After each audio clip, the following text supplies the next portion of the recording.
What is going on, guys? And today is a very special day for myself, and of course, there is someone new on this screen. Someone we have not seen in quite a long time, and today is the only reason he's actually here. Now, today is January 27th, 2016. Can you believe that? 2016. Man, it's just been one hell of a journey. Including for Lord Snake, of course. So, why is January 27th a big day for Lord Snake? Believe it or not, January 27th, 2011, 5 years ago, Snake was created. It was back on the old, popular, multiplayer online game, Star Wars Clone Wars Adventures. Now that game was everything to us. And as much as I hate to say that I've let it go, my memory still has not. My memory will still hold as much as it can for Snake for this special day. It's just 5 years, and what's more coincidence is that on Star Wars: The Old Republic, we've been frozen in carbonite for over 5 years. So how awkward is that? But damn, it really has been something for Snake, hasn't it? So some of you might ask, how exactly do you know it was January 27th, 2011? Frankly, seeing how very horrible my memory is, I can still remember quite a few details. I remember one day, it was definitely past 2011, of course. I had logged into CloneWarsAdventures.com, and on there you could go to, you could submit a ticket on their website to Sony Online Entertainment, and they would respond back to you via email. So I technically pretty much just asked them, hey, do you know when I actually registered for the very first time? They came back a few hours later and said, your account was registered, January 27th, 2011. So I was like, you know what, I'm going to do a celebration for Snake. And after that, it's been just quite some time. I don't know. It's just... yeah, I never use him on SWTOR anymore, but I still do just a tiny bit. I still remember the first name he had was Tanis Bantha Gunner on Clone Wars. And of course, Tanis Bantha Gun is now on SWTOR, and I recreate him as Snake's younger... I would say younger brother, but he's kind of more older brother, to be honest. But anyway... So, that's pretty much it, 5 years, celebrating 5 years, and it's just,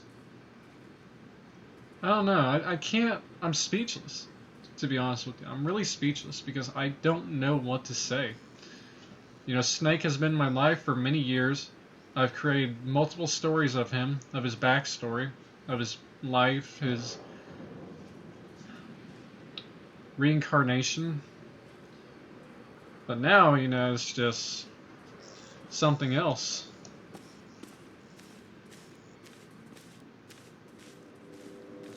Still remember creating one story where, and I'm still gonna stick to this story until there is nothing else.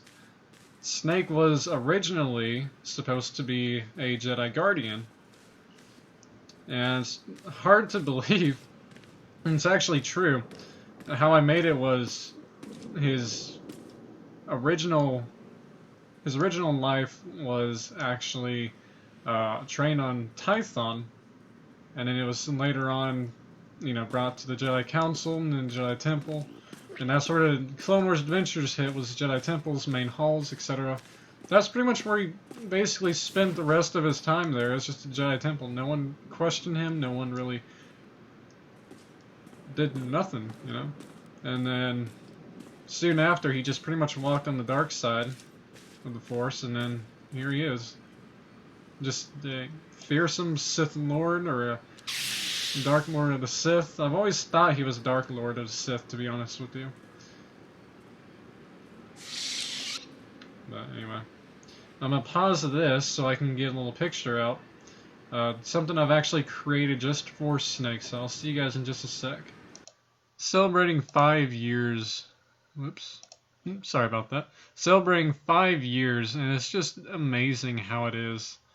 This is the actual picture I made last night on PizApp.com because I could not find the app on my iPad that I used to generate 2 photos right beside each other. So, of course, you know, the pictures in the background are from the original game, Star Wars Clone Wars Adventures. Snake, like I said, he was an original Jedi Guardian on the left side, and he walked the path to the dark side, became a Dark Lord of the Sith on the right. But, you know, it's just so sad to see how far that game has actually come, and then they just take it all away. And truthfully, I do realize now, looking back at it, what they did wrong is that they issued lifetime membership. And this is my honest opinion, and this is what I really think went wrong.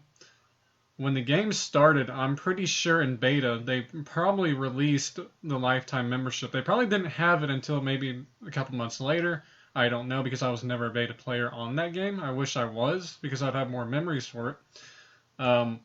But I think maybe, you know, a couple more months later, they issued lifetime membership.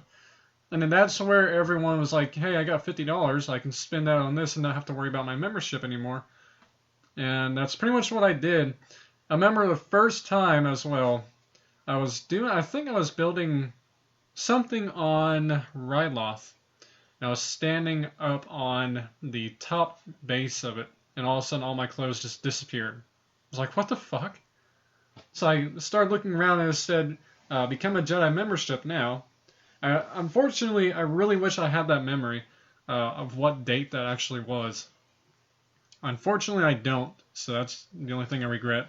But I remember instantly becoming a non-member, non-Jedi member, and then about like a couple days later, I earned up another $50 and bought the lifetime membership, so I wouldn't have to worry, you know, wonder when my membership's going to go away just instantly. So, and then of course, you know, later on, Clone Wars Adventures started releasing combat zones, and they issued, what was it, Iceberg 3, I remember that, and they issued Karlak. Did they issue Ryloth? I don't think they did. No, they didn't. No, that was just a stronghold then. Actually, no, they did. They did. It was like a little small Republic Defender Ryloth. I remember that now. And there was like a little glitch where you could rack up so much experience for your battle class. That was just so much fun. And then, of course, Felucia. Felucia was the biggest hit ever for me. It was really fun. The very first combat zone was on Bara, I believe, and that was actually quite fun as well. And that's pretty much it, though. You know, it's just celebrating 5 years of Snake's life is just really something to experience, I guess. I will say this before the video ends because it's already going up 9 minutes. I will say this: my entire experience on Clone Wars Adventures has definitely been well worth it. Meeting new people, new friends that are actually amazing, and I still keep in contact with a few of them today. I would have to say my number one most exciting experience was meeting a real enforcer. And no, not because I got in trouble. It's because I actually asked if I could get a screenshot with one, as you can see on the far left side. I think I met probably 2 or 3 enforcers in my entire gaming experience on Clone Wars Adventures, though. Just out of randomly, too. Well, that pretty much does it, guys. I hope you guys enjoyed this. Celebrating 5 years of Lord Snake. That's pretty much it. I'll probably do another one of these, you know, next year, of course. Be on the lookout for March 31st, because I will be celebrating another Clone Wars Adventures video on there, because that's when the game actually shut down. So, I'll see you guys later.